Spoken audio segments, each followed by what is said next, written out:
Hey you guys, it's Yusuf right here, and welcome to the second welcome to the second issue for the Civil War.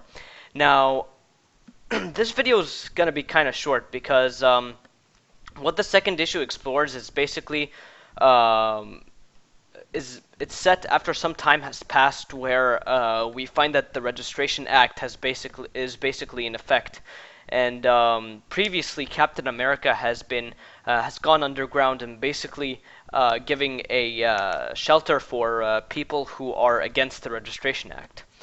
And so we kind of see that play out in what is to come next.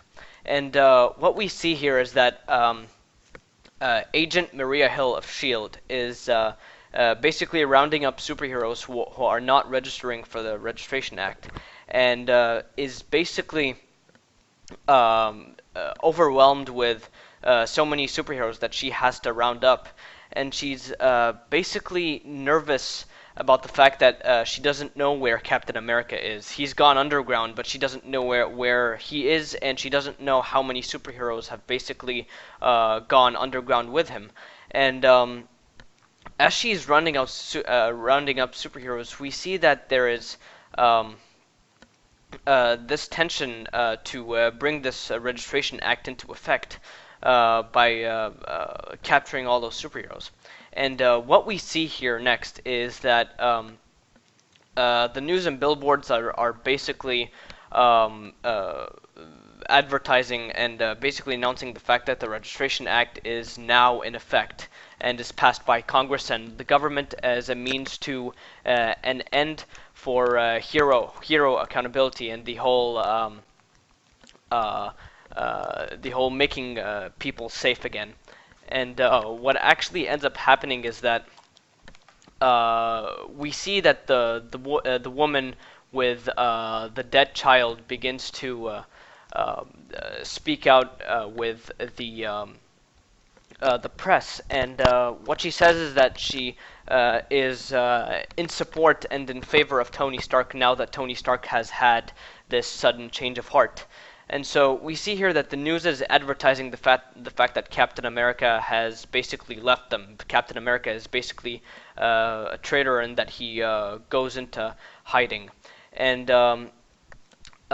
it also announces, and this is a very important part, it also announces that basically the government and the Congress have basically decided that Tony Stark will be at the helm of this Registration Act and will be ensuring that this Registration Act stays in effect and that everything goes according to plan. Now, this is a very important part because what is happening here is that um, this decision, this sudden Registration Act being put out, is basically splitting people apart. It's splitting the Avengers, it's splitting everyone, and we see that in its own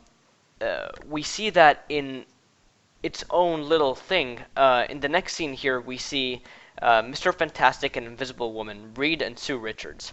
Now, we can see them there arguing about the fact that Mr. Fantastic agrees with Tony Stark about heroes having need to be accountable for everything that they are doing, and Sue Richards is basically against that because superheroes are allowed to have their own freedom and their own freedom to defend their people and whatnot. And this basically puts a break on the relationship. This drastically affects the relationship between both of those people who love each other. And in the next scene here, we see that the Invisible Woman is still arguing with Reed Richards, and it seems that he is working on something, but he doesn't want to tell Sue Richards. He doesn't want to tell his wife what he's working on. Only Tony and Mr. Fantastic know what they're working on, seeing as they're now banded together as an effect with this Registration Act. Now, what actually happens is that we see here is that Sue Richards has basically decided to leave, and so she's kissing her children goodbye um, while feeling sad, leaving a note for her husband, Reed Richards. on the fact that she cannot stay because she cannot handle all this mess, and the fact that he needs to realize that Captain America is right. Captain America is fighting for the freedom, and the fact that all superheroes have the right to their own. Well, I guess have their own right to fight and protect the people. And so in the next scene here, I want you guys to take a close look at this, because this is a really important scene. The Thing is seen taking care of Mr. Fantastic and Invisible Woman's children. He's taking care of their children while they're solving this conflict, while they're in this conflict, and the reason why is because the Thing is extremely worried about the Fantastic Four and about other relations that the Fantastic Four has, because Johnny Storm is in a coma in the hospital. Reed is always working with Tony, and he's always working. And Sue Richards, the Invisible Woman, is basically just sad and does not know what to do.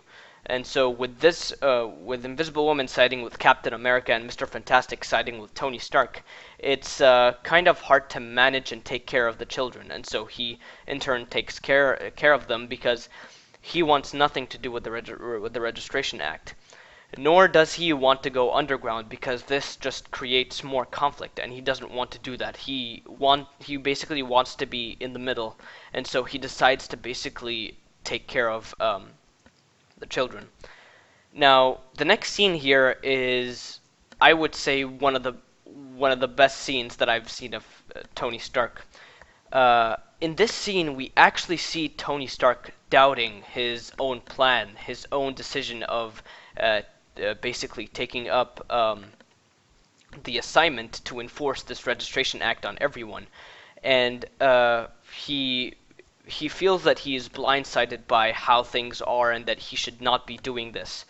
However, his partner convinces him that Captain America has already gone underground, and he's putting his own team after the Congress has basically advertised that Tony Stark will enforce this Registration Act to the end, to the finish.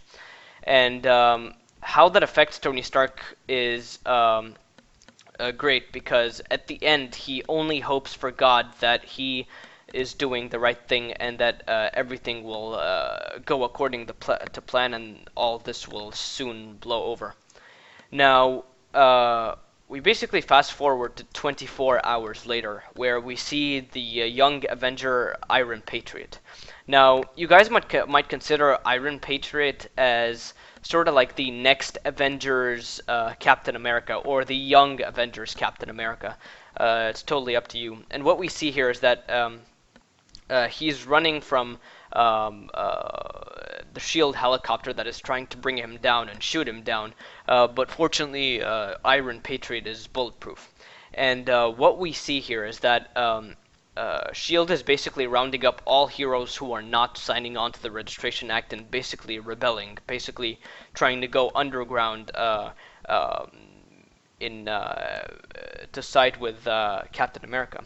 And the next scene here, we see a couple of SHIELD's guys basically taking down or arresting the Young Avengers, Hulking, Havoc, and the female Hawkeye.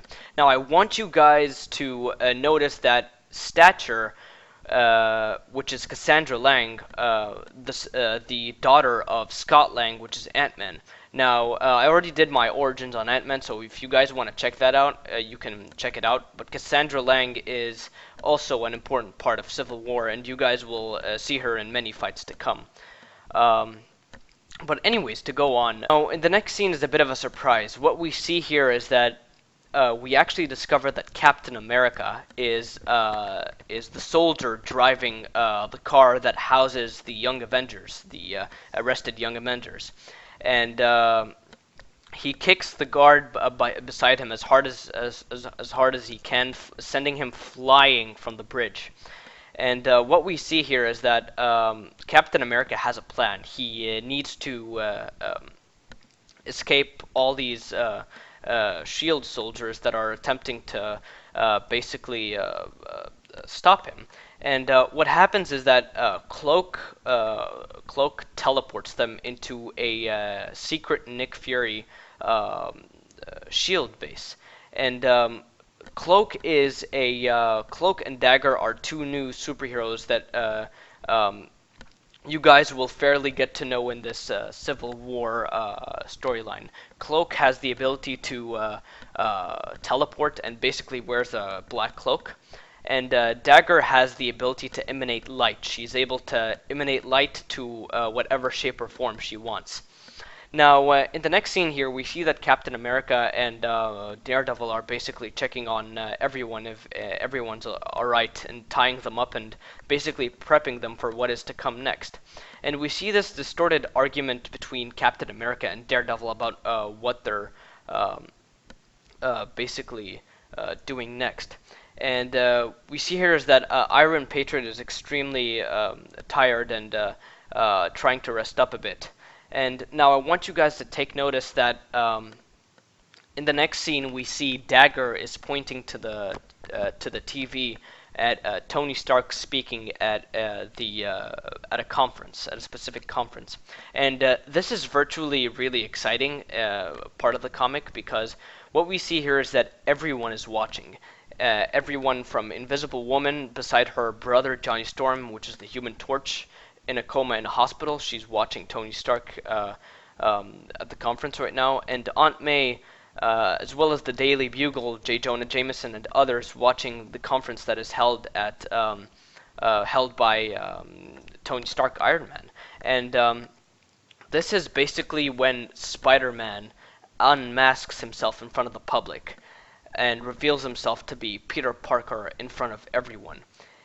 Now, this is an important part of the Civil War, and it impacts on Peter Parker's life when we get into more details with the Civil War. But this is basically it. End of issue 2. I do want to emphasize on the fact that in the next issue of the Civil War, we will see a huge battle between two members, or the two groups between Captain America and Iron Man, in a huge conflict that will ultimately destroy many people, and there is a certain death that is completely surprising. But that's in the next issue 3. I really hope you guys enjoyed this video. I'll bring it here to an end. Really hope you guys enjoyed it. Please like and subscribe, and I will see you guys in the next video. Peace.